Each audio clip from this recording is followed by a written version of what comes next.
So good morning, good afternoon, good evening to all of you who have joined in from whichever part of the world you have. Welcome to the opening plenary of the 12th edition of the RISE PECOWorld Summit. You know, it's been 12 years since we started this enterprise, because I must call it an enterprise. Maybe 12 years ago when we did, none of us had an idea that this whole movement would take a life of its own the way it has. 12 years ago, it was a very small beginning in one part of Mumbai, couple of hundred people who came together and they said, you know what, let's see if we can work together. Let's talk together and see how we can change the planet for the better. Can we do something to support the entire Sustainable Development Goals initiative? And nobody probably had an inkling that 12 years down the line, we would be sitting on a platform which welcomes more than 8,000 plus individuals, organizations, practitioners, and people who just want to learn and collaborate and cooperate in making this world a better place.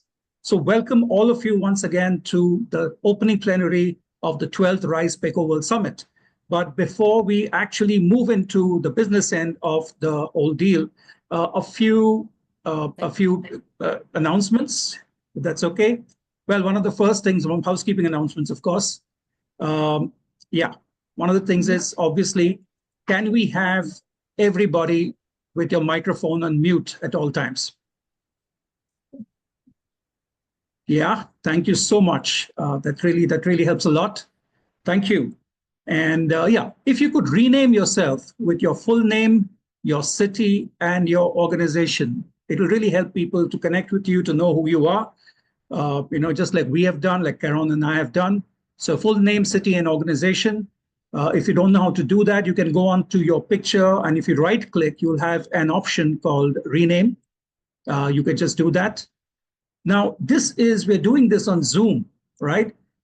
We need to have the feeling of a full house and all of you being a part of all of us, right? So keep your cameras on as far as possible, wherever you can, whenever you can, depending, of course, on your network and your bandwidth. It will really help create an engaging environment.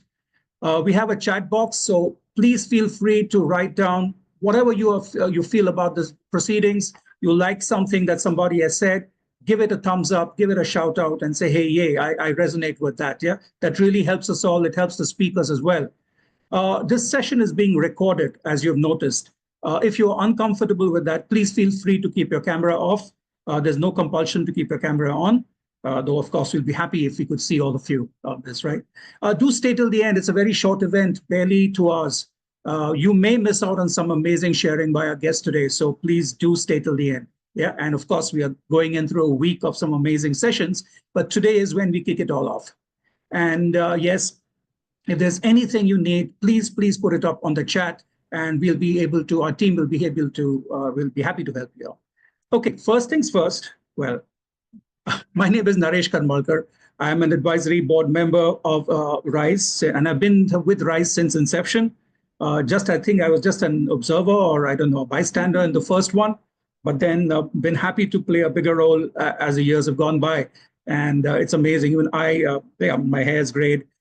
Lots of things have happened these 12 years, but very, very interestingly, it's the amazing collaboration, the connections that have been made, and the kind of outcomes that have resulted in every RISE Summit. That's something that brings us back year after year after year, even if we keep promising ourselves we're not going to do it once again.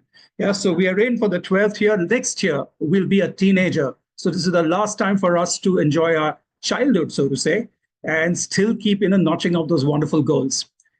Yes, so having gone through the housekeeping announcements, let me just run you quickly through what we've accomplished so far. As far as I can remember, the first one we did was at the World Trade Center in Mumbai. And I think it was barely a day or two long session. We still managed to get about 100, 200 people from different walks of life, from government, academia, NGOs, civil society, corporates, who came in and they sat across tables and they said, okay, what can we do to make this world a much better place? And the underlying rubric was the UN Sustainable Development Goals. And yes, so we had Very, very interesting conversations, amazing conversations that went on. But more importantly, we saw the power of it from the first year onwards, because the collaborations that took place in those rooms and what followed thereafter was something that gave wing to the sessions to come. And from there, we moved till we were actually doing 2 days in Mumbai and 1 day in Pune, a city barely 200 kilometers from Mumbai, but a seat of learning, a seat of innovation. And it just was apt that we were in Pune and as well. So we had 3 days and about 300 to 400 people joining in. Again, we were still on the same sustainable development goals. We didn't let go of that one. And it kept getting bigger and bigger.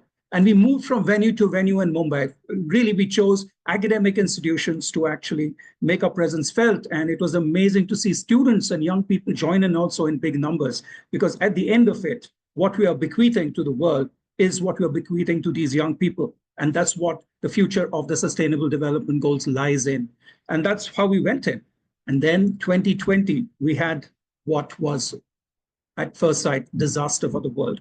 It was. The pandemic hit everybody. And the question was, will RISE survive the pandemic? Well, this is what they say, right? I mean, like a phoenix from the ashes, so to say. RISE not only survived, but RISE absolutely soared through 2020. The first year that we actually hosted this online, we had close to 1,500 participants joining us from around 70 countries. And that was a miracle. It was like 36 hours non-stop programming. I know Karon Shaiva didn't sleep at all for 48 hours, and we were like, wow, is this what is the power of this summit, that people are ready to join in from all parts of the world and contribute to making the world a better place. And from there, we haven't looked back. If you look at last year's summit, the 11th edition in January, we had 9,000 odd people who registered on the RISE PECOWorld platform. And 100 plus sessions across almost a week. And again, amazing conversations, amazing turnouts, amazing collaborations. And we're carrying that legacy forward this year. And if you just want a little bit a kind of overview in statistics, over the years, what have we done over the last 11 years? We have engaged 27,000 participants from 81 countries. We have hosted 554 dynamic sessions. We have featured insights from 1,000 plus global experts, and we have partnered with 484 organizations worldwide. By the end of this week, those numbers are going up again tremendously. And it's thanks to all of you who have come in today and more who will join us over the days to come. Now, what is RISE? What does RISE stand for? Of course, RISE stands for our 4 values: responsible, inclusive, sustainable, eco-friendly. I'm not going to tell you too much about that because we have someone very special who will be going to be doing that later. But what is that makes us very unique? Well, it's an unconventional platform. We have no panels, no presentations, only subject matter experts, practitioners, learners, and many others who just come in and to see what it's all about and then stay. Because 80 plus countries, it's global, it's truly global with 80 plus countries participating. It is designed to innovate solutions towards the SDGs. I mean, the world is hurtling towards a disaster if we do not come together. And I think RISE is one great catalyst in making that happen. It's engaging multiple formats, which we'll talk about later, which gives a chance to everybody to play a role in some way or the other. And it has a year-round impact because RISE doesn't end with those 5-6 days. It goes on right through the next edition of RISE. So that's what we are talking about today. And to tell us more and to officially welcome all of you, it is my proud privilege to invite none other than Karon Shaiva, the founder and chief impact officer at Idobro Impact Solutions, and founder managing trustee of the RISE Infinity Foundation. Now that's only the technical designation, but basically she's the one who's breathed life into RISE. In fact, it's been her what can you say, her brainchild, her dream child, so to say, and that she's been literally the force behind this whole movement. And I would like to give a short introduction before Karon takes the stage. Karon is a firm believer that peace is the ultimate indicator of development at the intersection of purpose and profit. She's on a mission to realize the potential of all three together. She's, of course, the convener of the RISE World Summit, the chief impact officer of Idobro, and managing trustee of the RISE Infinity Foundation. She has been deeply involved in humanitarian aid, women empowerment, community development, and social entrepreneurship space. In fact, she's been doing that even before founding IDOBRO. But she's an academician at heart, and she has designed multiple tools for social change and sustainable transformation. Last year, in fact, we did also unveil another tool that she has developed through her experiences on the RISE platform. Caron was awarded the most inspiring social enterprise, well, entrepreneur, I think, at the hands of the late Dr. C.K. Prahlad, and was selected to the top 30 for the Lufthansa Pioneers of Tomorrow TV series.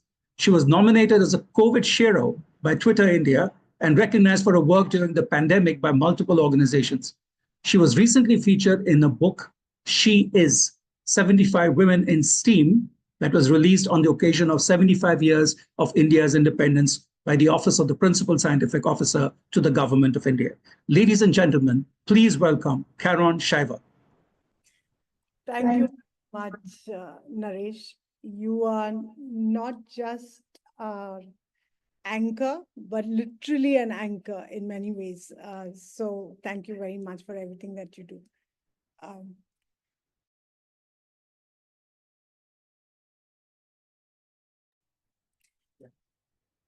Very quickly, I am not going to take time because we have 4 amazing global thought leaders that I am waiting to hear from. And so I just want to maybe say a couple of points, and hopefully I'll also have a little more time to speak once we do the release of the RISE value. But first and foremost, my formal duty to welcome each and every one of you and all of those who are going to participate right through this week. A week of convening by any scale is really something to think about. And when you plan a convening or an event of any kind, 2 questions are asked immediately. One is, when is it? And the second is, where is it? Well, the when is it is obviously today and the rest of the week. But where is it? That where we don't have. And the reason is because it is truly a co-created and co-located convening. It is our partners, our wonderful visionary partners. And yes, this year we will cross 500 partners. While many partners repeat year on year, we also hope that every year we bring in more and more new partners. So we will 100% cross 500 partners this year. These are the partners who really make the summit. They are the ones who co-own it with us, co-host it with us.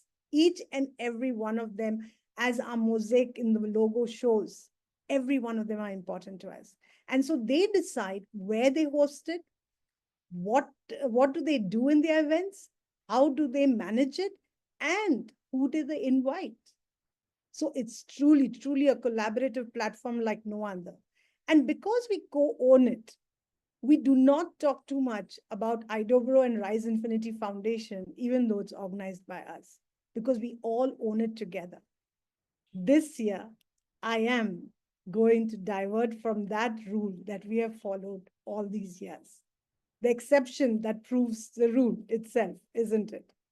I will say a few words about IDOBRO, not because we want to talk about IDOBRO and our work. That maybe is a share of another day, but really to talk about what we stand for. IDOBRO, many people ask me, what is IDOBRO? I mean, it's not a word, right? It's a word we made up. And, it's a word that actually stands for a framework that we have created to really talk about how do you scale and multiply your impact, as you can see in our logo.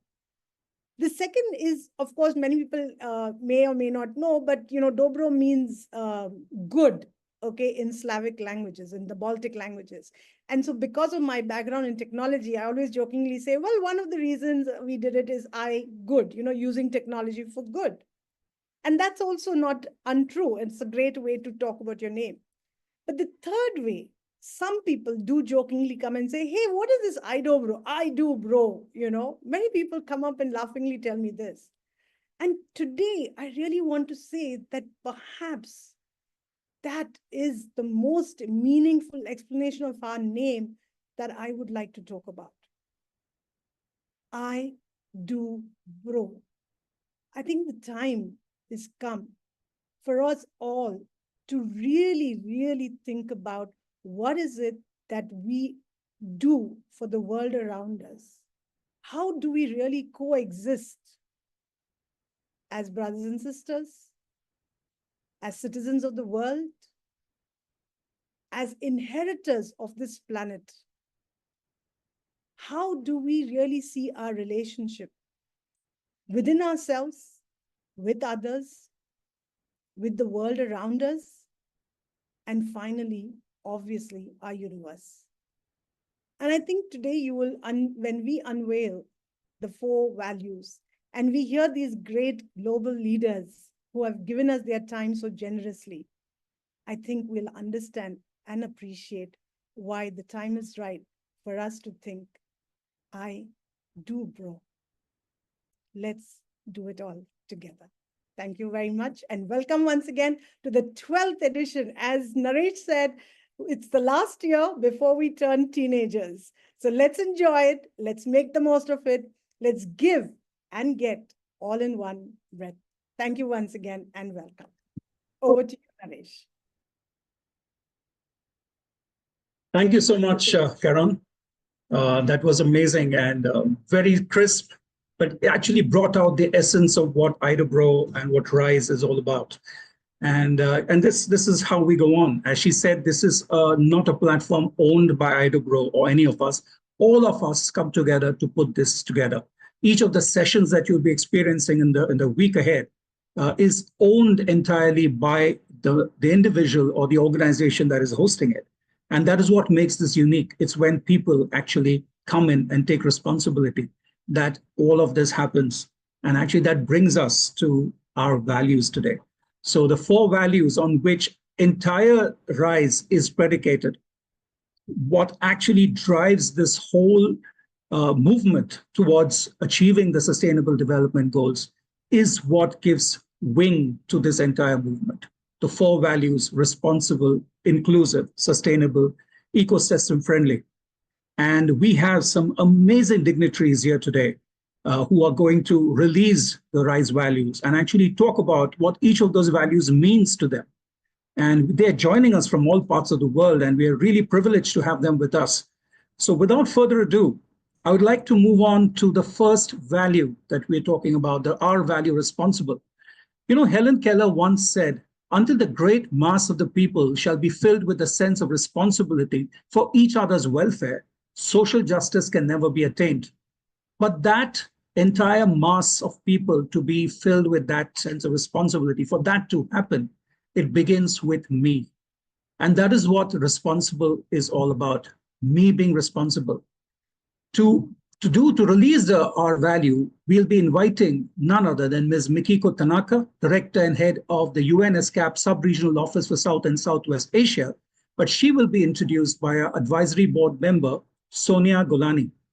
Now, it is my honor again to introduce Sonia to you. She's been an amazing, amazing asset to us at RISE and IDOBRO. Sonia Golani is a best-selling author of 4 books. It's Corporate Divas, My Life, My Rules, Decoding Bollywood, and What After Money and Fame. Published by Penguin and Amazon Westland, her books are conversation and style for which she has interacted with India's super achievers across a wide spectrum. Truly, billionaires, philanthropists, Bollywood directors, industrialists, lawyers, politicians, etc. Just to understand what it takes to succeed and what lies behind. She's also a member of the Planning and Programming Committee of the Nehru Science Center, Mumbai, and an ardent supporter of science education and popularization of science. And earlier as the founder CEO of Management Consultants Group, her entrepreneurial venture in recruitment consulting, Sonia has had more than 2 decades of experience in the corporate sector, shaping the careers of professionals across various sectors. Now, she's an honors graduate from Lady Shri Ram College and a master's from Delhi University, but she's passionate about accelerating gender equality. She's an avid golfer with a keen love for the game, always looking to improve her skills and connect with like-minded individuals. May I invite Sonia to kindly come on stage and introduce Ms. Mikiko Tanaka. Thank you, Naresh, for that introduction. Yeah, can you hear me? Yeah, thank you for that introduction. And it is really my honor to introduce Ms. Mikiko Tanaka to the people attending the great RISE summit, which Naresh and Karen have spoken about. And it is, yeah. Hello, am I audible? Okay. Yes, ma'am. Yeah, so now to introduce Ms. Mikiko Tanaka. Ms. Mikiko Tanaka has been serving as the Director and Head of the United Nations Economic and Social Commission for Asia and the Pacific Subregional Office for South and Southwest Asia in New Delhi since 2nd May 2022. With over 25 years of experience within the United Nations system, Ms. Tanaka has previously served as the United Nations Resident Coordinator in Guyana and various positions in multiple countries where she led strategic dialogues with the government and coordinated the United Nations country team's efforts in implementing the 2030 Agenda for Sustainable Development. Ms. Tanaka holds master's degree in public policy and management from the University of London and in rural development management from Konkan University. Welcome, Ms. Mikiko Tanaka, to RISE World Summit. Thank you so much for that introduction, Sonia, and thank you, Naresh and Karen, for having me. Ladies and gentlemen, congratulations for the 12th edition of the RISE Summit. It's been so inspiring hearing the journey that you've come to this day, and it's a real honor and pleasure to have this opportunity to speak with you. So thanks so much for having me. So my role is to speak to you on the R value, the first one, responsibility, to implement the UN 2030 Agenda for Sustainable Development. As this year is the 80th anniversary of the United Nations, I wish to start by going back to the origins of this World Parliament, its purpose and spirit, and play back some lines from the preamble of the UN Charter. We, the peoples of the United Nations, determined to save succeeding generations from the scourge of war, to reaffirm faith in fundamental human rights, in the dignity and worth of the human person, in the rights of men and women, and of nations large and small, and to promote social progress and better standards of life in larger freedom. And for these ends, to practice tolerance and live together in peace with one another as good neighbors. And we, the peoples, have resolved to combine our efforts to accomplish these aims. The UN Charter was drawn in 1945, yet it is timeless, and sadly, the issues are still so relevant today. Our forefathers and foremothers' determination and resolve around goals and values of our common humanity underpin our responsibility as world citizens to this day.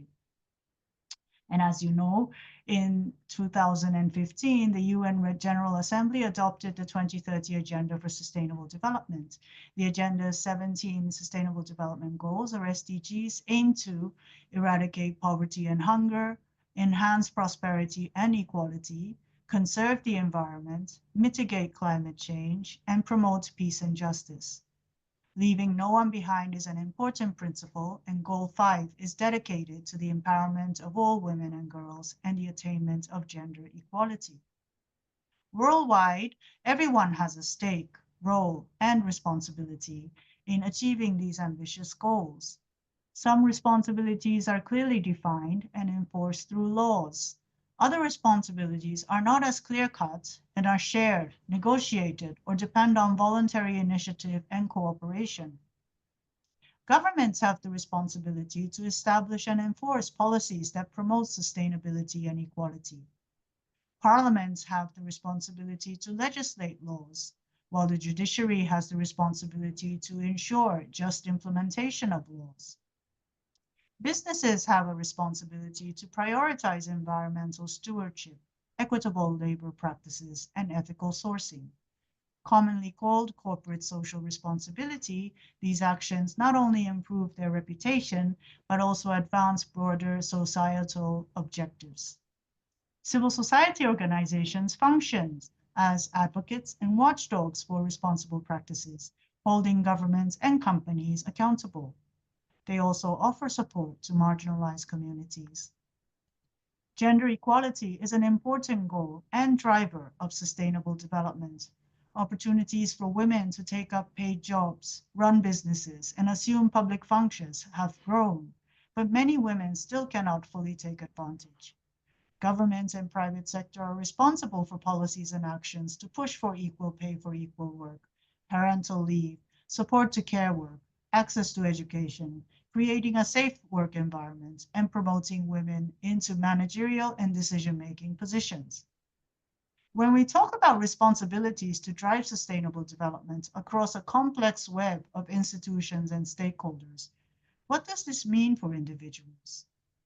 80 years ago, people were not so connected and had to depend on governments to represent their views and take action in global affairs. And there were only 51 founding UN member states. Today, the UN has 194 member states, and thanks to cross-border travel, telecommunications, studies, businesses, and technologies, people can directly connect and participate in global actions. So what is the responsibility of each one of us? What ability do we have to respond? My advice would be to start where you can. First, inform and educate yourself about the SDGs. Start with the UN official website and dive into the goals that interest you. Expand your learning through links to universities, research institutions, your government, CSOs, and youth and women networks like RISE. There is a lot of information floating around, including misinformation and disinformation, so start with credible institutions or someone you can trust who can guide you. Then start one action you want to engage in. You can join in actions that are already going on in your school, your company, your community, or a credible CSO. You can volunteer your time to contribute to a cause. You can look for jobs that are actively promoting SDGs. In your own daily life, if you want to help the planet, you can start by reducing your own carbon footprint, by walking and using public transport, saving water and electricity, reducing and recycling plastics, consuming food and items that use less chemicals, water, and fossil fuel. For equality, you can treat people around you fairly, equally, respectfully, and kindly.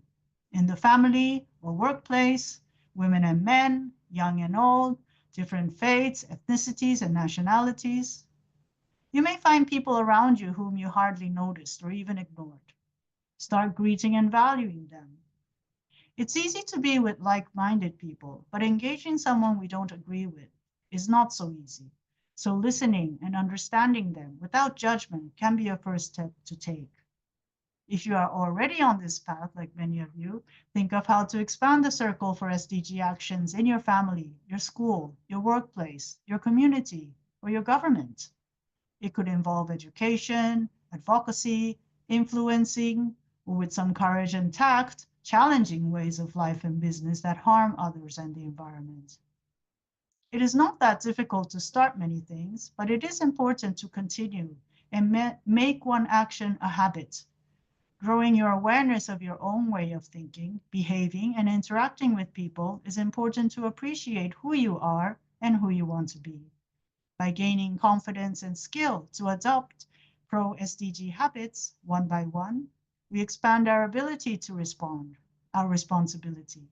And if we can find friends and community to do this together, like platforms of RISE, the responsibility becomes shared and it can become more motivating, sustainable, and impactful.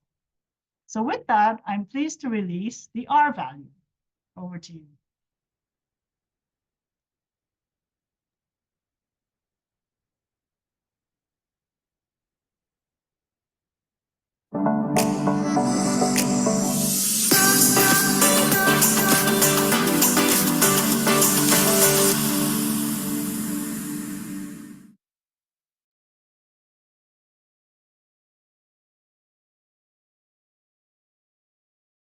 Thank you so much, Mikiko, if I may call you that. Sorry about that. Absolutely, absolutely. Yeah. Thank you so much. I think that was truly it's amazingly captured the RISE value.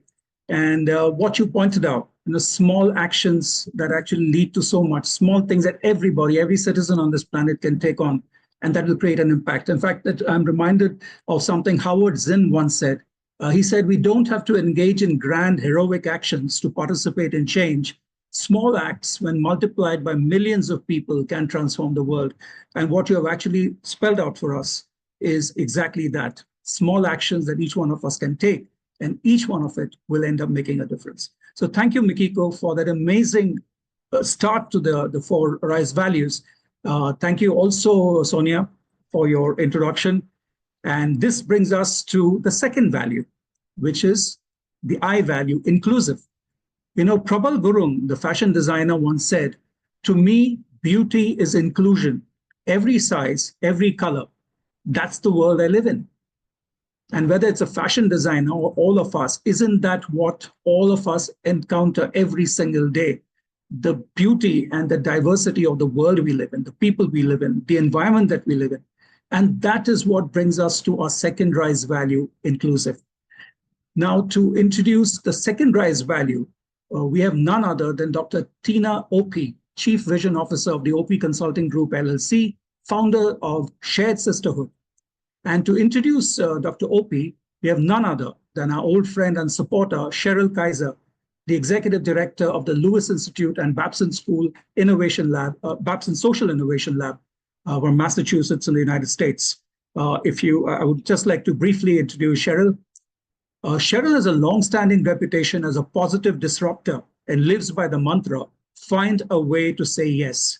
She has an uncanny ability to connect people, resources, and ideas in a way that catalyzes change.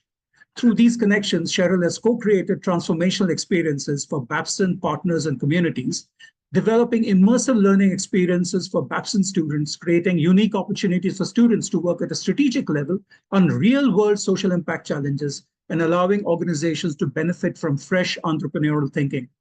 From our MBA elective on creating social value to the Social Innovation Inventorship Program. She has inspired countless entrepreneurial leaders through her Babson courses. She's also served as the interim CEO of Babson's new Arthur M. Blank School for Entrepreneurial Leadership, and she's co-designed and continues to lead the first executive certificate under Babson's Blank School called Entrepreneurial Leadership in the social sector. She has actually authored a chapter in the book, Creating Social Value, a guide for leaders and change makers. And it is about Babson's educational practice, evolving entrepreneurial education, innovation in the classroom. She has directly influenced the strategy, operations, and mindsets of dozens of Fortune 500 companies, global NGOs, community organizations, and academic institutions. And before that, she spent 13 years as a managing director of the Boston College Center for Corporate Citizenship, a global membership organization of Fortune 1000 companies responding to the changing role of business and society. Now, this is what Cheryl Kaiser brings to the table, and it is my honor to invite her to kindly introduce none other than Dr. Tina Opie. Cheryl. Naresh, thank you very, very much. And my friend Caron, thank you for being. Greetings to everyone. Excuse me. It is my greatest joy to be here today for the opening of the RISE PECOWorld Summit. For 12 years, the RISE World Summit has been influencing businesses and organizations to create economic and social value simultaneously, which is reflected in its powerful RISE values. For all 12 years, the RISE Summit has been creating breakthrough interactions that lead to durable change. It is my absolute privilege to introduce our distinguished speaker, Professor Tina Opie, to address the RISE value of inclusion. Professor Opie is an acclaimed thought leader, award-winning scholar, and consultant whose work has profoundly shaped conversations about diversity, equity, and inclusion in organizations. She is widely recognized for her ability to foster meaningful dialogue and actionable change through her research and teaching. As an associate professor of management at Babson College, Professor Opie has dedicated her career to helping leaders embrace authenticity while creating inclusive workplaces. Her groundbreaking work has been published in esteemed journals such as Harvard Business Review, and she is a trusted advisor to global organizations striving to make equity a core value. Professor Opie is also the founder of Opie Consulting Group, where she collaborates with executives to create strategies that foster genuine connections across differences. Her work centers on the idea of shared sisterhood, an empowering framework for building bridges between individuals and communities.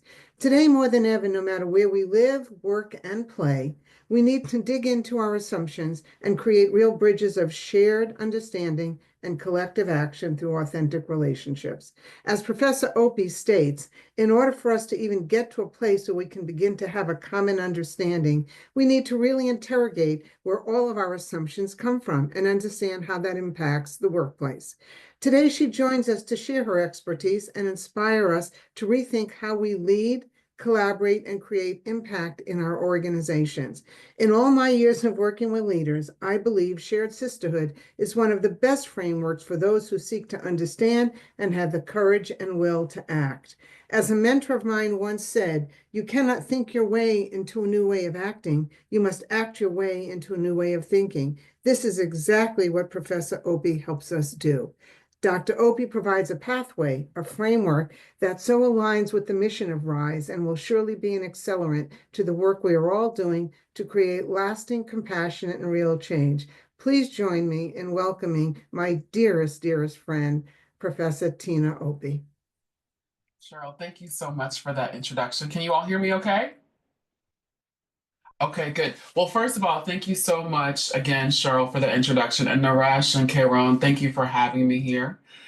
I am really excited, and I study norms and culture and identity, as Cheryl mentioned. So I hope I'm not breaking any norms when I do this, but I would love to know, when you all think about your differing identities, and you can just put this into the chat, what are the parts of yourself that are the most salient in the workplace? And I'm looking at the chat. What are the parts of yourself where you think, this is who I am? These are some of the identities that I hold that people see. When they see me, this is what they're interpreting or processing. Mentor, my responsibility. Happy worker, friend, philosopher. Dependable. Okay, good. So please keep those coming. What's really interesting is that when I ask that question around the globe, depending upon the context, different things will be more or less salient. I'm also going to share my screen if I can. Are you all able to see my screen? Okay, so as Cheryl mentioned, I have really developed something called shared sisterhood. And the idea is that anyone can be a sister regardless of your gender or your background, if you are interested in helping to promote the inclusion of all people, but specifically women, into the workplace. And so shared sisterhood is a philosophy that is reliant on 4 traits, 4 attributes: trust, vulnerability, empathy, and risk-taking. And the goal is that as we foster those 4 attributes, we can link arms, and then together we can pursue collective action. What's interesting about the chat, and I have closed the chat, but I can go back to it. So someone has mentioned sorority. That is actually, of all of the identities that you all listed, that is the only one that is at the collective level. The other identities that you all listed, things like happy person, reliable, responsible, those are all about the individual. Shared sisterhood actually helps us to think about the individual self, but to think about levels of analysis. So there's you, but then you operate in groups and in one-on-one relationships, you operate in teams, you operate in groups, you operate in organizations, and then your organization operates in a particular region, in a particular state or country, and then we have all of us as human beings. So the way that I'd like you to think of our identities is a series of concentric circles. And when we talk about workplace inequities, it's often not the happy workers versus the unhappy workers. Or it might, that's not necessarily the way that we think about it. We might think about the need for women, for example, to advance in the workplace. Does everybody see what I'm saying? So what I'm trying to do is let's move up a level from us as individuals to think about how we as individuals are parts of larger collectives. And sometimes differing collectives can have different access to opportunities in the workplace. And that's what shared sisterhood helps us to redress. So when we think about shared sisterhood, there are 3 key steps. I'm going to focus on 2. The first is dig, and that's about you as an individual, as I just mentioned. Bridge is about connecting with others, and then we'll get on to the 3rd step in a second. So much of the work that we do as human beings comes from the unique experiences that we have, and then we may say, based on this experience, this is how I see the world. This is what would be helpful for me. So I am a Black woman from the United States. I'm a Christian. I am 6 feet tall. I'm a mother. I'm a daughter. I'm a wife, celebrating my 25th wedding anniversary, our 25th wedding anniversary this year.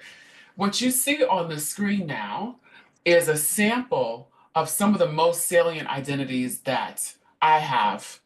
Okay, and I want you all to think about what you would put. So I have racial identification. I don't know if you're familiar with the history of the United States, but if you are, race has been a significant underpinning in terms of identity here in this country. Then I also very much identify based on my gender. What DIG helps us to do is to understand ourselves. So if you could, you list just to yourself, just write down what are the collective or group level identities that you identify the most with. It might be where you're from, it might be the school you went to, it might be your gender or sex. Write that down. And what DIG helps us to really do is understand the origin of how we think about ourselves and those identities to which we belong. And so that is what DIG is. Does anybody want to share anything that they've written down in terms of the identities, the collective identities? So I see diversity and inclusion, experience, sorority, compassionate professional. Anybody willing to share any of their collective identities to which they are salient?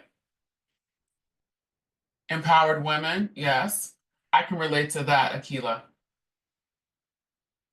So what I want us to recognize is that as we begin to go from level to level, from individual to collective, it changes the way that we may frame our approach. And so that's what DIG is about. Then we move into bridge. Bridge is about connecting with other people. And this, we often want to think about how we're similar. If we believe that there's value in diversity, value in our difference, let's identify how we actually differ from others, not so that we can devalue those differences, but so that we can appreciate them, so that we can help to understand them. We can learn to take the perspective of the other individual, and then we can action plan. And I think one of the best ways for me to share a story is a story of a woman who I co-wrote Shared Sisterhood with. We come from very different backgrounds, but it was critical for us to first bridge on our commonalities and then to bridge on how we were different. And together we've been able to create and develop this framework called Shared Sisterhood. First dig, then bridge. And now let's get it a little bit more into collective action. So collective action is once you've reflected on who you are as an individual, you've thought about how you can connect with other people. Now we have hopefully developed those 4 things: trust, risk-taking, empathy, and vulnerability. We can link arms and we can say, okay, how do we empower women? How do we pursue equity? What are some of the power patterns in people processes? And what do I mean by power patterns? What that is say you're in a meeting and you all are brainstorming, you're coming up with ideas. But for some reason, the women, their ideas are not necessarily written up on the board or acted upon. It's the men whose ideas are acted upon. Have you all ever observed that? Or you may raise your hand and say something and then and you don't get any credit for it, but then 2 seconds later, somebody else says the same thing and everybody it's an Oscar nominated performance. It's amazing. This is awesome. What do you do when you experience that? When you recognize that a group that you're a member of may or may not be receiving the power that it would warrant. So there are some opportunities for us to engage in collective action. And one of the things that I want to leave with you all as you celebrate your 12th anniversary with RISE, as you're helping women to, and all people to become more included in your workplace, I want you to think about something called voice. The example that I shared with you about speaking up in a meeting, contributing ideas, and not necessarily receiving credit for those ideas or having that credit go to someone else, that's not a made-up scenario. That is something that when I've talked to thousands and thousands of people, many individuals can relate to that, especially women. And report that they're less likely to be heard and or credited with their ideas. I couldn't leave you all, though, with the problem. I wanted to leave you with some solutions that come from shared sisterhood. So one of the first things that you can do is you can connect with sisters before a meeting. All right. And remember, anyone can be a sister regardless of gender, as long as they are interested in those 4 attributes of trust, risk-taking, empathy, and vulnerability.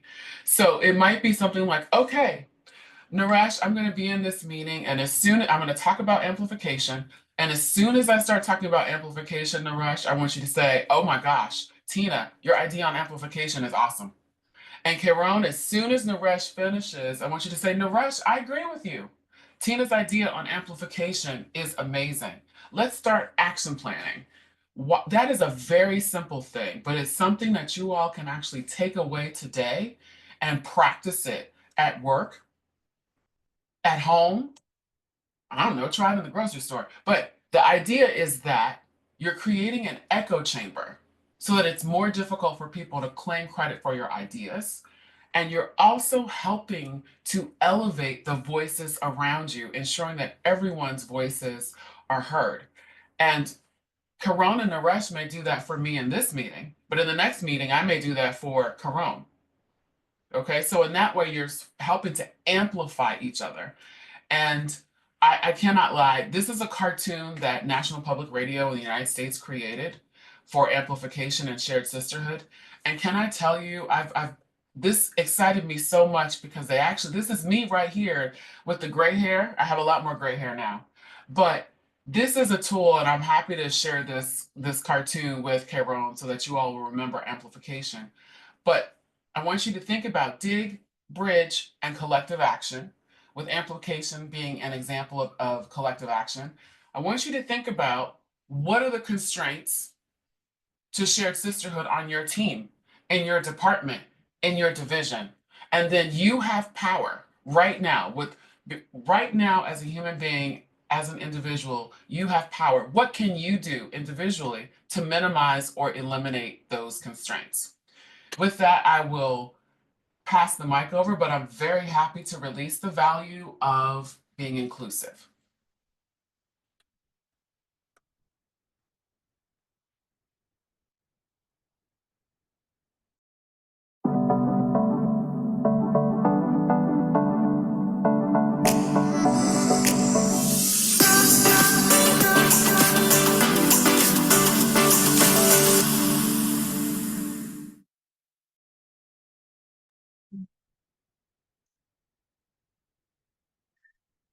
Thank you so much, Dr. Tina.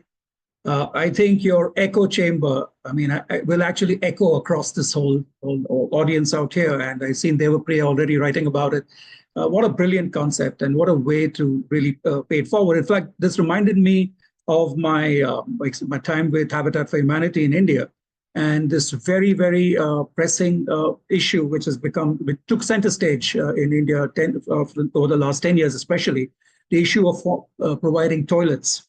And what you said actually resonated with me because it was only when we gave the women in the villages a chance to speak up that the toilets actually got built. So thank you so much for literally explaining to us what inclusion meant in the most simple terms and giving us those ideas on how to do that in our day-to-day lives. Thank you, Dr. Tina. Thank you, Cheryl, for that amazing introduction.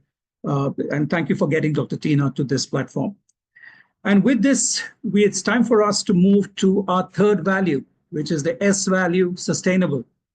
And to introduce Ms. Aisha Khan, who's a board of governors, SDPI, and CEO, Civil Society Coalition for Climate Change, CSCCC.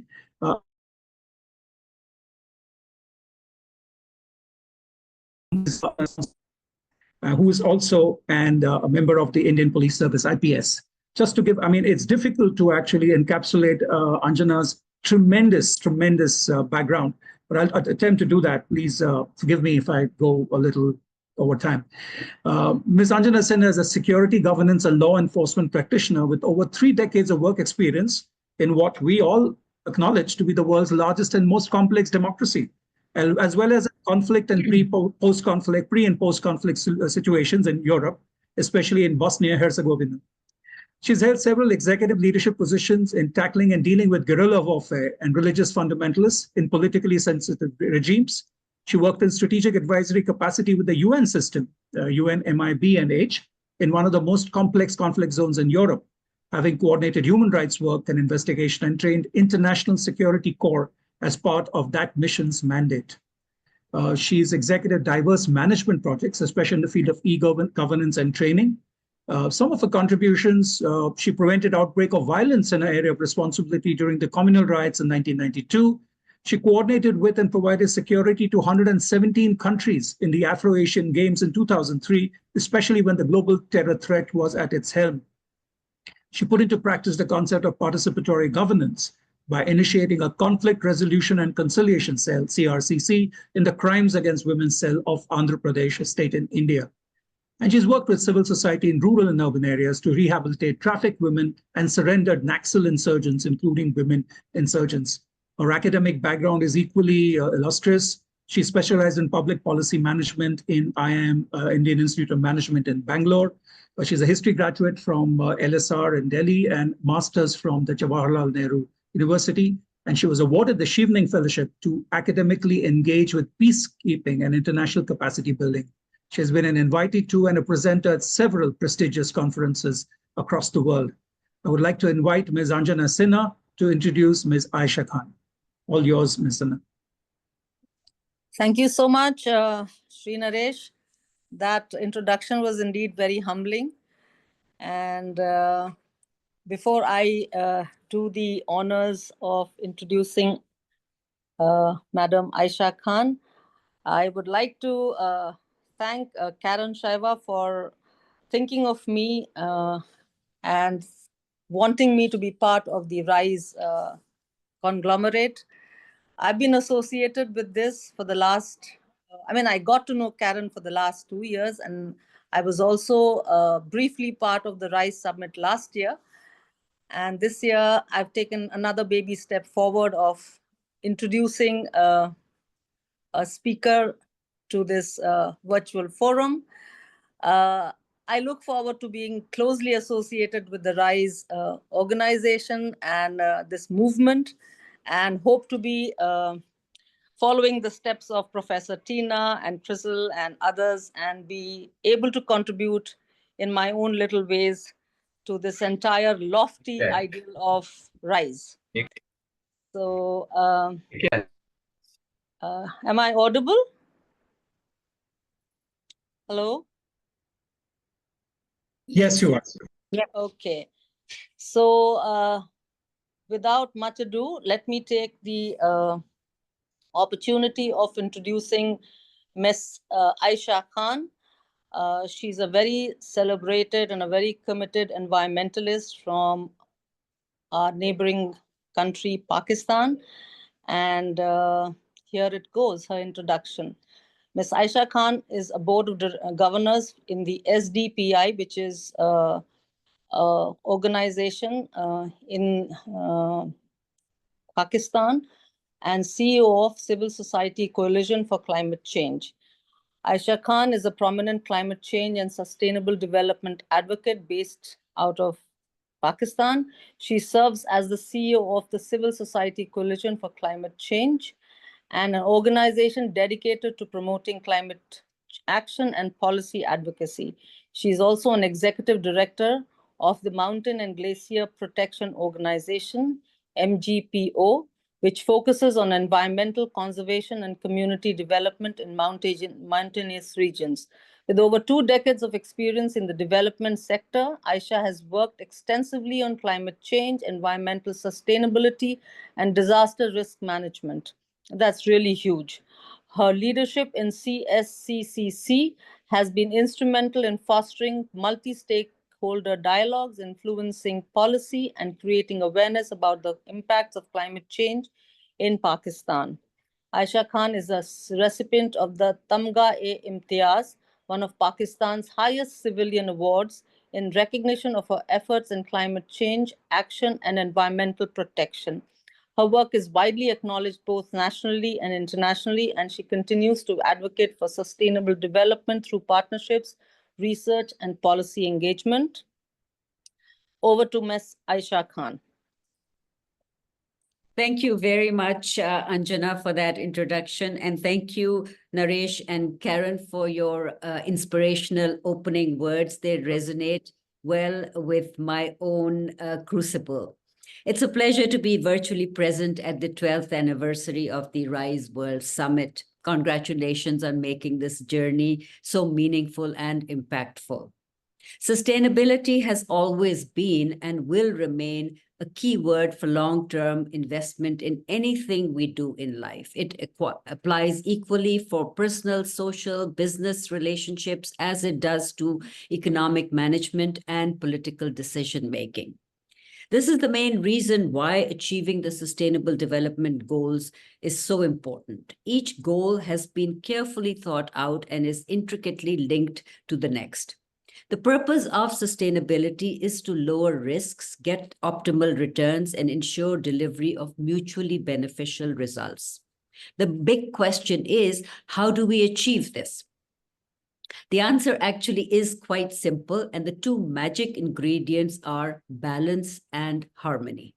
Any action that disturbs balance will not yield a harmonious outcome. The issue of finance and institutional capacity is often raised as key constraints, but the larger issues of imbalance that result from inequity are not addressed adequately. Humankind has been tilting this balance for too long in its quest for growth, development, and wielding power. The global economic order is not balanced, and at the country level, inequities exist, making sustainable growth more difficult to achieve. I will use Climate Action SDG 13 to build on the idea of why we need to take a broader view of sustainability. The Paris Agreement of 2015 was built on the agenda of solutions that recognized climate change as the result of human activity and agreed to address the issue through a common but differentiated responsibility to be shared by all the countries. The ambitious agenda is facing problems because of the imbalance in emissions and the economic status of participating countries at negotiations. We're making the planet unsustainable by pumping too much carbon in the air, polluting the oceans, fragmenting land, degrading the environment, and overexploiting natural resources. This excessive production and consumptive pattern is creating an imbalance between human activity and nature, making life systems unsustainable. This makes sustainability a battle for our survival. One can argue that every individual or nation has the right to make its own life choices, but that is acceptable only if the consequences are limited to and borne by them. However, this equation changes when unsustainable practices imperil all humanity and put at risk the lives of people who are least responsible for the crisis. At this point, it becomes a moral and ethical problem that needs a fair and safe solution for all. This clearly tells us that current practices are no longer sustainable. We cannot afford to pursue this reckless and irresponsible development trajectory simply because unsustainability here means the collapse of the cryosphere, disruption of the ecology, disasters, drought, desertification, wildfires, ocean acidification, damage to marine ecosystems, and loss of species. So far, we have survived because the planet had the absorptive capacity to withstand shocks. But now we are pushing planetary boundaries beyond the point of inflection into a dangerous downward spiral. This includes the prospect of entire countries disappearing from the map of the world, exposing more than half the global population to hunger and thirst, and depriving millions of their home and health. This is the time for looking at sustainability through the lens of humanity, making it not a matter of choice, but an imperative. We need to move the needle faster on achieving the SDGs to make our villages, cities, forests, mountains, deserts, oceans livable.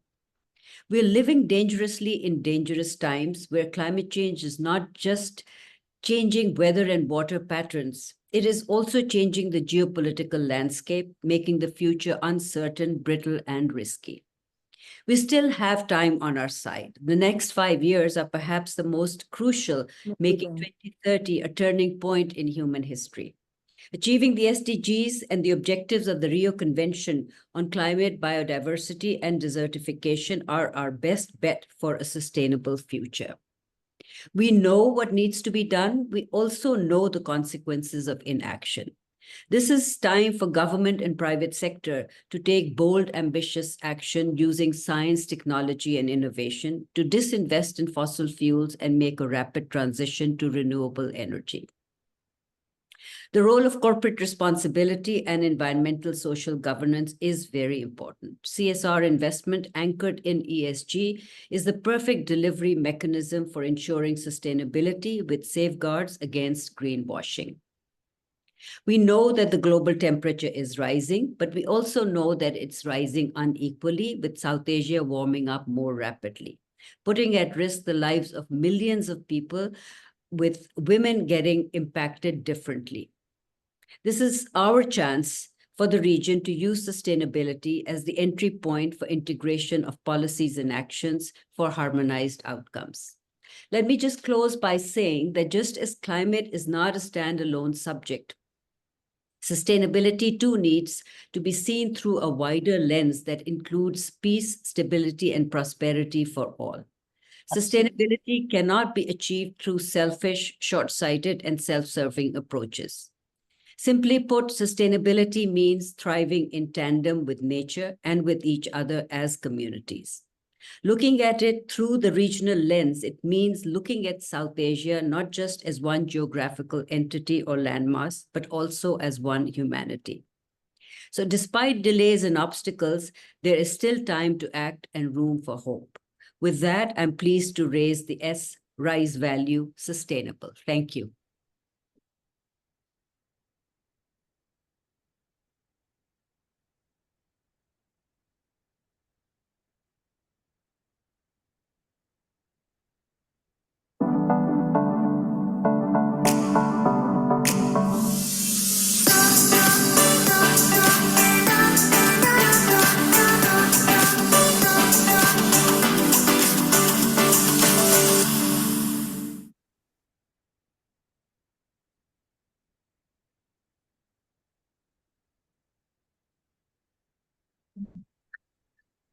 Thank you, Ms. Khan. That was truly amazing. You really got to us the broad perspective of sustainability. We tend to look at sustainability in silos, but as you pointed out, we do not look at the macro aspects of sustainability. We may not get anywhere close to achieving true sustainability. Thank you so much, Ms. Khan, for that amazing talk. And also, I would like to thank Ms. Anjana Sinha for that amazing introduction as well. So that was the third value, the S value, sustainability. And finally, we come to the fourth value, the fourth pillar on which the RISE summit actually rests and where it has taken us so far. The fourth value, the E value, the ecosystem-friendly value. And as Jonas Salk once said, eventually we'll realize that if we destroy the ecosystem, we destroy ourselves. And that's true for any ecosystem we talk about. For our next speaker, our next thought leader, I would like to call upon Carol Andrade to introduce Susan Liga-Ferraro, a social entrepreneur, business innovator, and author of SuperLoop. Unfortunately, Susan has not been able to join us today because of a last-minute emergency, but I would still invite Carol Andrade to kindly introduce her, and Karan Shaiba will do the honor of releasing the fourth value, the E value. And before I invite Carol onto the stage, I would like to introduce her. Carol Andrade, of course, is our advisory board member. She's a veteran of the journalism scenario in Mumbai, having been in active journalism since 1974. She has worked with the Times of India, Midday, and the Afternoon Dispatch and Courier as reporter, senior reporter, and chief reporter, and finally, editor. She has been teaching journalism for the past 14 years at the Xavier's Institute of Communication and also at the NIEM. Her strength being her ability to deal with both news and features equally well. She's also a great believer in the virtue of sub-editing over reporting. She loves traveling and loves writing about it. She's definitely a people's person who believes the students have as much to teach her, almost, as she them. She enjoys technology within limits and strives to make her classes thoroughly interactive. Currently, Carol Andrade is with St. Paul's Institute of Communication Education, SPICE, as its dean, and she keeps threatening to move to Jharkhand, but you still managed to keep her here in Mumbai, and she's been a huge pillar of support to all of us. Carol, the stage is all yours. Thank you, Naresh. As usual, I'm wondering how I'm going to top you and your introduction to me in my introduction to Susan Legger Ferraro. And am I to introduce her? Karen, you're going to deliver the speech that she has given us? Is that it? Yes, Carol, go ahead. Yeah. Okay. So it is always a humbling experience to join the RISE Summit because I am so aware that I am in the presence of true greatness. I think women are great anyway, but watching the development and watching the way they have come to the forefront of all the meaningful events of the world, this feeling just increases every year. So I'm really happy that Karen asked me to introduce Susan, who will be releasing the ecosystem RISE value. Ecosystem itself is a favored word when it comes to media. We keep talking about our own ecosystem, but that's all nonsense. Our media ecosystem is just a part of the entire ecosystem that we are inhabiting today. So Susan Legger Ferraro is a distinguished social entrepreneur, a business innovator, and author renowned for her transformative contributions to workforce education and social impact. She has founded and led multiple multi-million-dollar organizations, demonstrating a profound commitment to fostering human potential and organizational excellence. In her book, SuperLoop, How Understanding Beliefs, Biology, and Behavior Creates a Business That Works for Everyone, Ms. Ferraro introduces a groundbreaking methodology that bridges the gap between self-awareness and organizational success. Drawing from over 4 decades of experience, she presents a transformative roadmap that revolutionizes approaches to work, leadership, and personal growth. Her innovative strategies have been instrumental in creating psychologically safe environments, fostering authentic communication, and building cultures of accountability within organizations. So now I call upon Karen to give us Ms. Ferraro's message and also to release the RISE value ecosystem. Thank you so much, Carol. I think your support and amazing words for women in particular, I think obviously motivates us. And every time I talk to you, I definitely feel a lot more better and feel that, yes, we have the strength to do a lot more. So thank you for being that wind beneath our wings. Unfortunately, Susan couldn't be here due to some really last minute, because we definitely had everything in place, which is why we did not even ask for a backup video. We have done that in the past, asking people for a backup video, especially if it's for government. But we were so confident that, unfortunately, it didn't happen. I'm going to just say a few words about Susan, because the reason I think you should know, I mean, definitely everybody should know, beyond her beyond her profile, is really the book that she's written, SuperLoop, is an absolutely astounding book. And I would very, very strongly urge everyone who could lay their hands on it to definitely get it. And this is because it's not just another business book, I mean, there are so many. I mean, today, writing a book has become almost a norm, right? But when I read about her book and read the first chapter itself, I was just blown. I was blown by the whole concept of this super loop, where she talks about something as simple as beliefs, which is a social element, biology, which is a physical element, and behavior, which obviously goes much beyond, right? A personal. And how these three things kind of intervene to really give you a perception of how we relate to the world, which is the I, the we, and the all. For me, just these three words, beliefs, biology, and behavior, and the I, we, and all. I think by now you've already seen the three values and how they link up with the me, you, us. And now we'll be talking about us, which kind of correlates with what Susan talks about, the all. I think is just amazing. And I think that is what attracted me so much. And I instantly requested Susan if she would do us the honor of releasing the last and final value, because I think she really brings everybody together using the super loop from I, we, and all. And all, that is the ecosystem friendly. If you notice, it's not eco-friendly, it's ecosystem friendly, right? That is because it's beyond just the physical environment. Eco-friendly talks about our natural environment.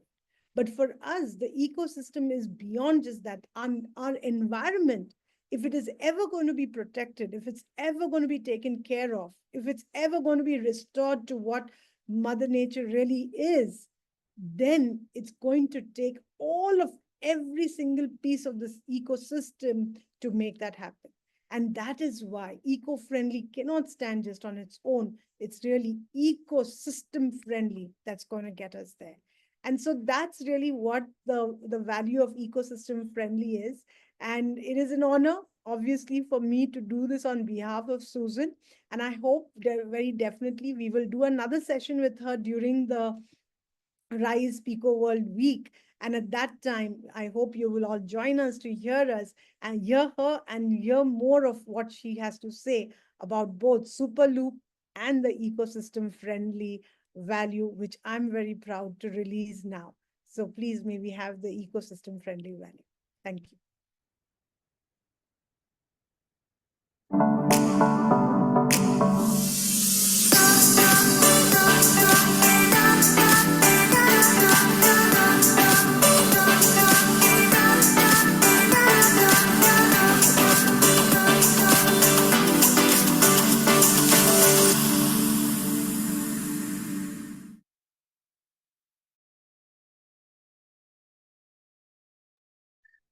Thank you, Karan. Thank you for standing in for Ms. Ferraro. We truly miss her today, but we understand that it's an unavoidable kind of situation that she's been caught in. We really look forward to hearing us. And thank you for so beautifully bringing out the importance of ecosystems in the whole question of sustainability that we all are working towards. And thank you, Carol, also for the introduction. Now, actually, I mean, you've seen each of the four values, responsible, inclusive, sustainable, eco-friendly, being released by these amazing thought leaders, right? Now, what does it mean when it all comes together? Let's have the video being played in its entirety. And I'll ask Karen to just add a couple of words to what this means when all RISE comes together.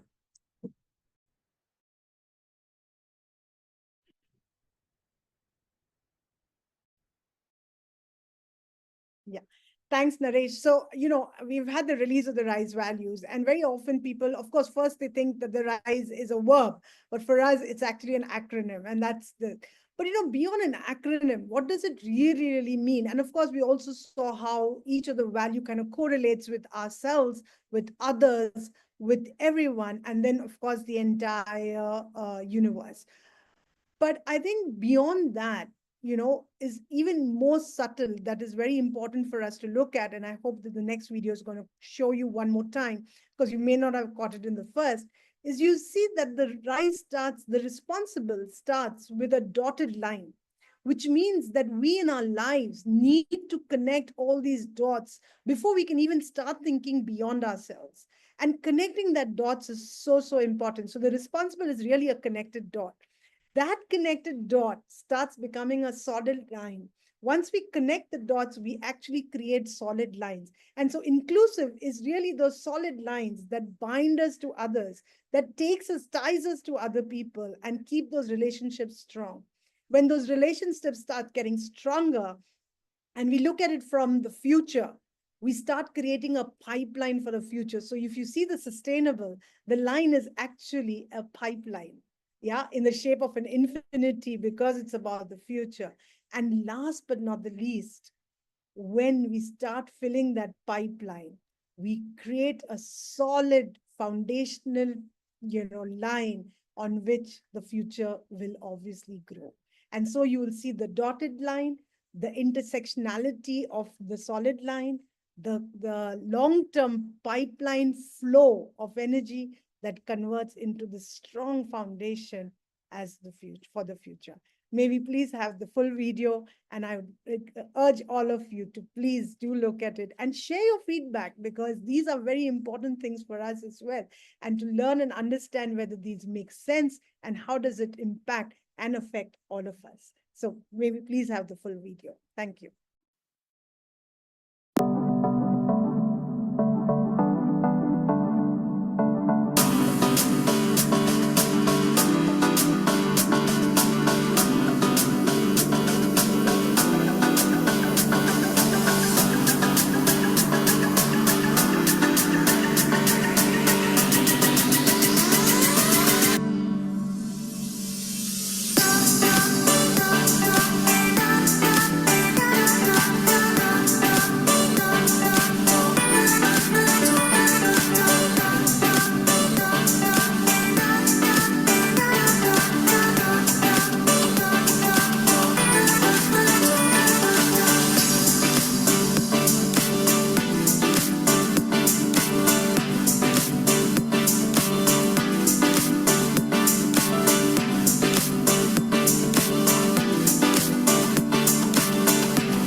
Thank you so much, Karan.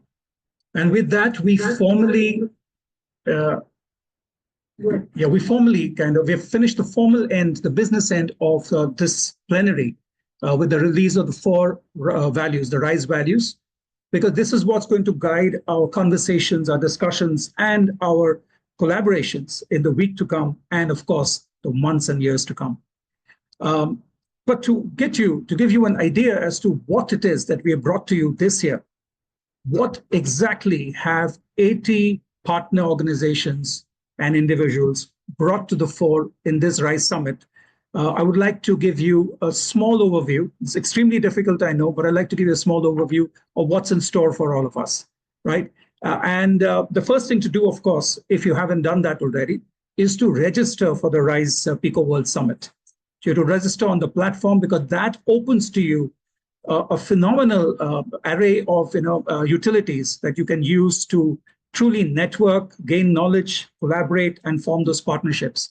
So if you can see in the chat, Tatiman has very kindly put up both the links, the live agenda, and also the registration link. Now, how have we actually scheduled this? Now, over the next 5 days, right through tomorrow, 28th of January, through the 1st of February, we have sessions which begin right from, I think, 9:30 a.m. India time, all the way almost to midnight India time. So it's something which everybody across the world can actually join in to a session that catches your fancy. Now the sessions themselves are divided into 5 major platforms, which we call forum, which includes your roundtables, chat tables, etc. We have another level of forum, which is the workshop. So we have several workshops which are lined up over these days. There's a very interesting segment called the Fest, which has got some very amazing kind of programs I'm going to talk about. There's also tours. The tours are physical tours as well as virtual tours, which you'll be able to join in online. And there are a few physical events that are happening in different parts of the world and which we'll be happy to point you to or even stream live, right? So I'm going to lead you through kind of an overview with some of the interesting sessions that are actually in store for you. However, I will definitely encourage you to go on to the agenda and search out those sessions which really resonate with you. And I'll tell you how the platform is going to help you to actually make sure you don't miss any of those sessions, okay? So we know that this summit is a celebration of ideas and action and bringing together global leaders and thinkers to explore these main verticals: systems thinking, sustainable development goals, corporate social responsibility, environment, social and governance frameworks, and diversity, equity, and inclusion. Now, each of these days has actually been designated for one such platform. So, for example, we have tomorrow, we have the day is dedicated to systems thinking. And the day 3, that is on Wednesday, is dedicated to the SDGs themselves. Day 4 is on CSR, corporate social responsibility. Day 5 is on ESG, environmental, social, and governance. And day 6, which is the final day, is when we have diversity, equity, and inclusion, DEI. Of course, the day 6 is also when we have the closing plenary, when we bring the whole summit to a close. Now, every day, we have a plenary based on this particular topic. And the plenary will be at 9:30 a.m. India time. If you go onto the platform, you'll be able to actually find out the time for your zone and join in. So the plenaries are something which are very, very interesting, and I don't think you should miss any of it. So some of the highlights from this year's sessions. We have a session on localized solutions to climate change, which is being hosted by RIF and Srishti, which is about exploring grassroots approaches to tackle the climate crisis that we are facing right now. We have a session called India's Million Missions. Catalyst 2030 and NICE are hosting it. It's showcasing, again, collective action for scalable, impactful change. Vibha, who's been a longstanding partner of ours, is actually putting together a session on CSR, collaboration, and innovation, talking about transforming public education through partnerships. The Unknown Planet is hosting a session called The Resilience of the Last Totos, a story of preserving one of India's most endangered tribes. I think that would be very, very interesting. Now, disaster risk management, disaster risk resilience has been a theme for each of our RISE summits so far, and this year is no different. The University of Minna is actually hosting a session of disaster risk resilience, insights on building safer communities, and that's coming to us from Africa. RIF, and again, another huge partner of ours, Glenmark Nutrition, actually are putting together a workshop on nutrition and climate change, which is a workshop addressing the intersection of nutrition and climate resilience. And Glenmark, as many of you know, old-timers to the RISE Summit, also host the Nutrition Awards, the RISE Nutrition Awards, which we'll be having later this year. We have, very interestingly, an eco-sustainable fashion show.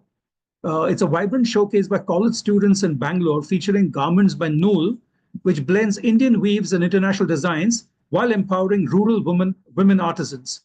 And the profits of this enterprise support Sukrupa, an NGO aiding education for first-generation learners. So that's what's happening in a physical format in Bangalore, and that's going to be streamed as well. Community Tree, now this is something we are very, very excited about, because Community Tree, which actually which works on creating forests and mini forests, is creating, now hear this, okay, creating a RISE forest It's a forest commemorating the RISE Summit. And it's going to be a tree plantation initiative that's happening in Chennai on the 31st of January. So if you're in Chennai or thereabouts, or you can talk to your friends in Chennai, they should possibly join it. And you have all the details on the system, right? Then we have the SDPI RPS roundtable discussion. SDPI stands for Sustainable Development Policy Institute, Pakistan, as we already found out. Exploring public-private partnership opportunities, sharing lessons from past initiatives, and fostering collaborations to drive sustainable development across South Asia.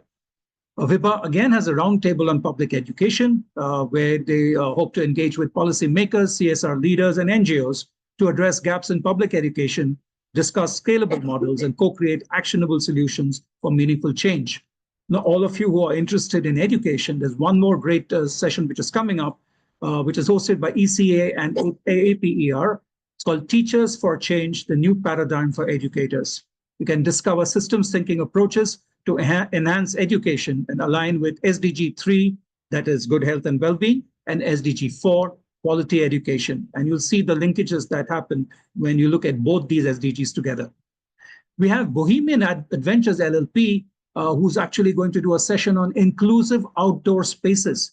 So anybody who's interested in space design, architecture, or anything of that sort should find this very interesting. It's to explore frameworks for equitable adventure spaces, addressing safety, accessibility, and inclusivity for diverse participants.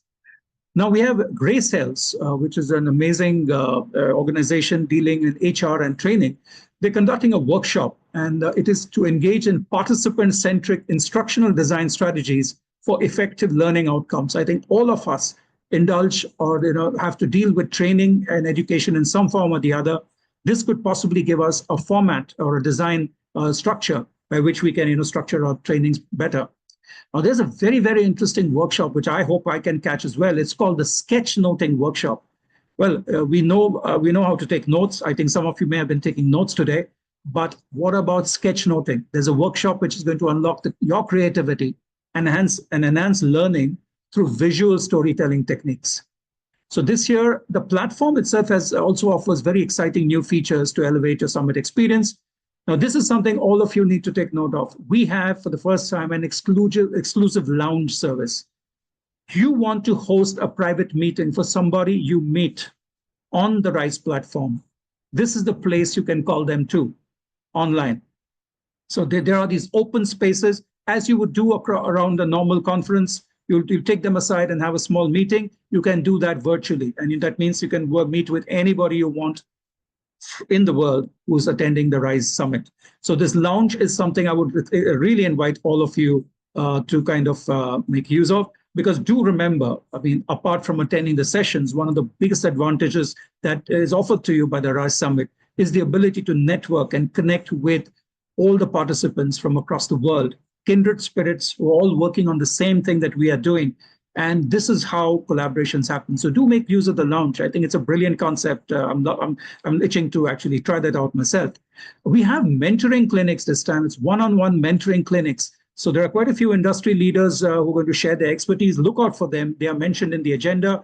Go ahead and register for the same. So the system itself is so beautifully designed. Once you fill in your profile, the system starts suggesting to you other participants on the platform. So you can connect with people right away. You can connect with people who are looking for the same thing you are doing, or who are offering things you're looking for. Similarly, when you actually mention what you are ready to bring to the table, you'll have other people connecting with you. My personal experience, I just registered yesterday, very remiss of me, but that's what I did. But by evening, I had a request from a member who has joined in, who's actually signed in from the Netherlands.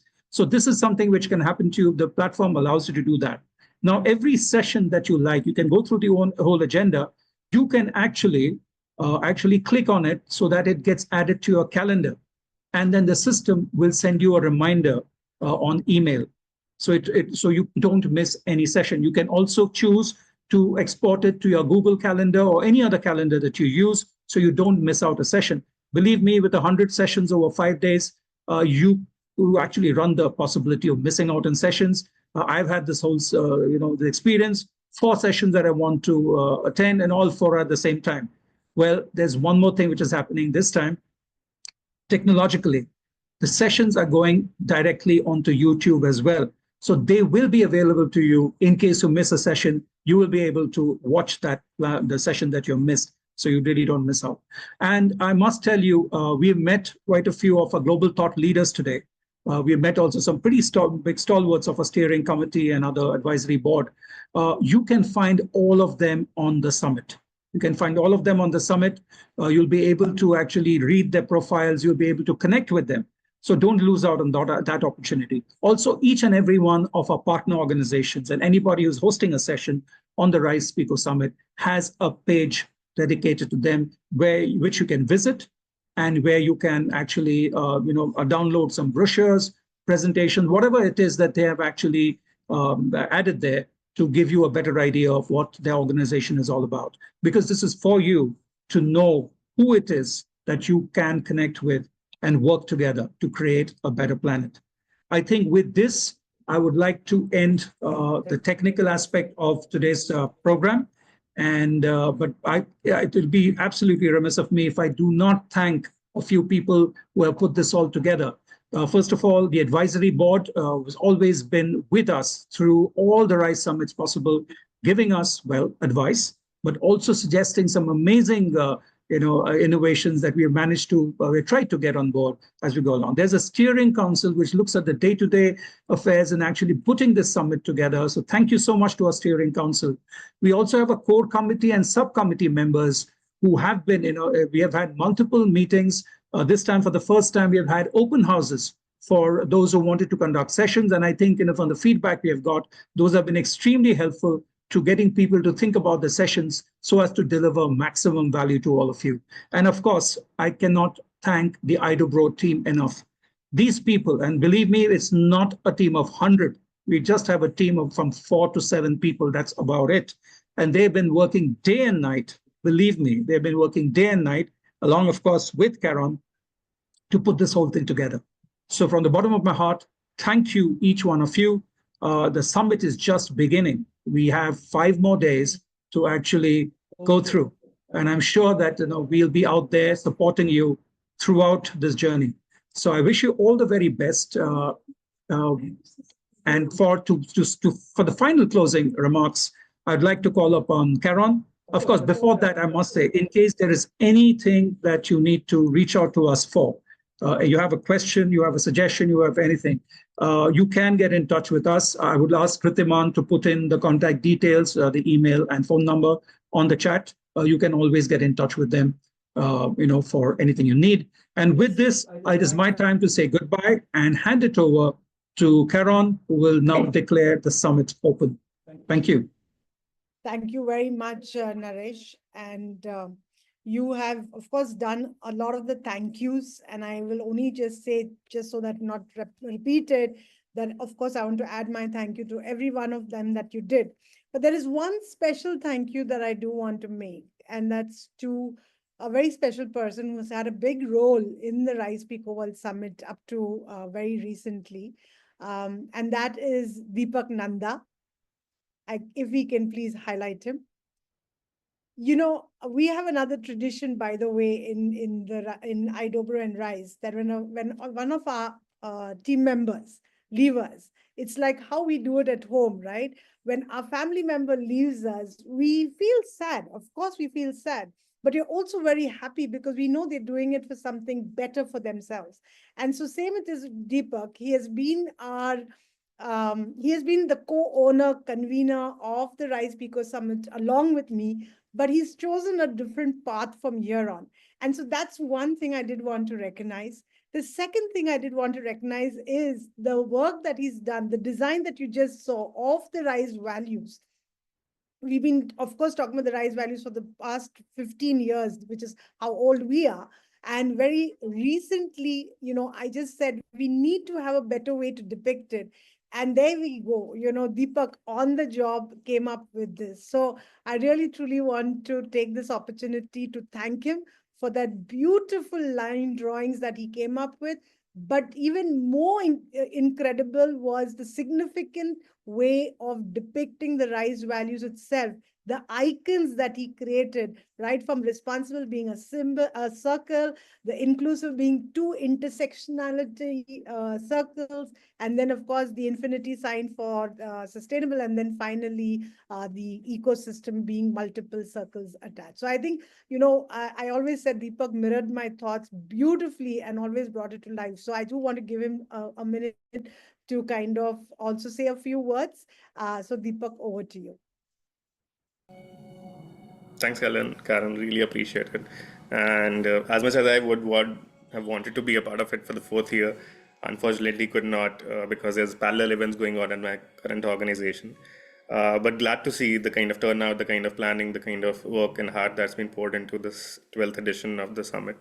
And even happier to see the video. The graphic that I created was just these symbols and icons. But the way the video, the line drawing videos turned out is really excellent. And kudos to whosoever's kind of edited that out. Exactly mirrored, like I texted you, that the way I would have wanted it to be turned out and, you know, represented. And yeah, I think with that, I'd give my best wishes to all of the people who are joining this time, and hopefully they find value as much as I've had for the past 3 years that I've been a part of IDOBRO. And yeah, on to 20th year, and more such editions.